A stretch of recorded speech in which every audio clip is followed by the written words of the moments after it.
The news day continues here on One News Now. I'm Riza Diaz. The vaccination site in Quirino Grandstand in Manila will halt operations by June 7. JC Cosico tells us why in this report. What used to be long queues of vehicles have now turned to almost none at the Quirino Grandstand, where a drive-through COVID-19 vaccination is being held. After more than 5 months of operations, the number of vaccinees has started to wane. In fact, data shows almost 5,000 individuals were only vaccinated at the site last month, a far cry from over 35,000 in January. This is why Manila's local government has decided to halt its operations by June 7. Since madami naman tayong other vaccination sites, like yung mga 44 health centers natin, yung 6 district hospitals natin, yung mga schools, and then may mga mall sites pa tayo. Siguro pwede nang masarado yung drive-thru natin.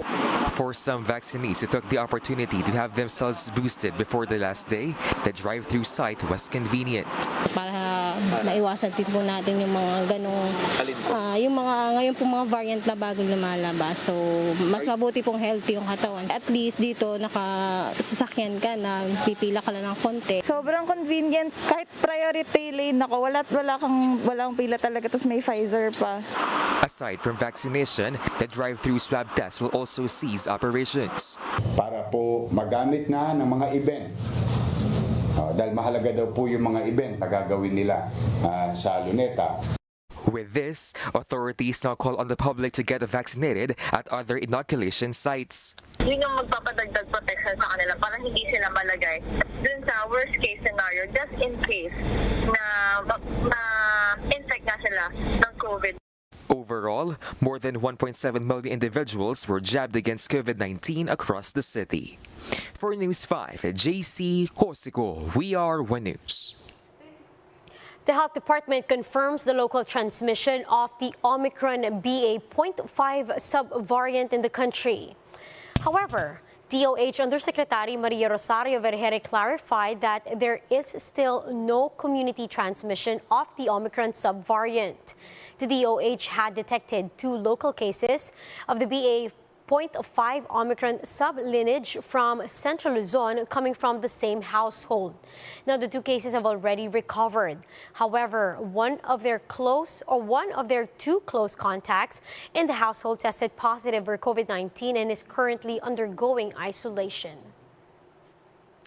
A group of health workers is eyeing charges against several government officials allegedly involved in the Farmally deal. Marian Enriquez with a story. The Alliance of Health Workers is mulling to file charges against officials from the Health Department and the Procurement Service of the Budget Department in relation to the anomalous Farmally deal. AHW National President Robert Mendoza believes that someone has to be held liable over the government's questionable deals with Farmally. They are now asking for support from Senator Richard Gordon, who led the Senate investigation on the matter. Mendoza said that President Duterte and DOH Secretary Francisco Duque III are also involved in the anomalous deal. Kami nakakalungkot din dahil mayroong mga ibang senator na hindi pumirma doon sa final decision dahil yun nga ayaw nila na kasama si President Duterte doon sa kakasuhan. Pero alam naman natin na siyempre kung judge superior, mayroon talagang kabahagi doon o kasangkot si President Duterte dahil alam naman natin na doon sa mga taong in-appoint niya, siya mismo nag-appoint yun at alam natin na mayroon pa nga video yan na talagang nag-usap-usap sila kasama itong mga Chinese national sa mga investigation talagang kasama si Secretary Duque doon sa buwatan na ito dahil nakita naman natin na kung paano ito i-transfer yung ating yung pondo from the DOH to the PSDBM. Mendoza also said that there is indeed corruption in the government's procurement of pandemic supplies from Farmally. Ibatay natin doon sa resulta po ng investigation ng ating Blue Ribbon Committee kasi malaki din doon na mayroon talagang corruption and then merong grave abuse of authority doon sa mga public officials, merong talagang grave misconduct. Meanwhile, Senator Risa Ontiveros told 1PH that she is ready to conduct a re-investigation on the matter once the 19th Congress opens. Kung may new matters na kaya naming ihain sa 19th Congress, kaugnay nitong formally investigation, natapos pong mga pagdinig na bitin lang po sa papa-interpellate at ang posibleng amyenda ng committee report, kung may new matters po na ganoon, wala pong pumipigil sa 19th Congress na investigahan pa rin ito hanggat makumpleto ang proseso. For News 5, Marian Enriquez, we are One News. We'll be back with more stories after the break. Keep it here on One News.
You're still watching One News Now. I'm Riza Diaz. Here are the stories happening across the nation.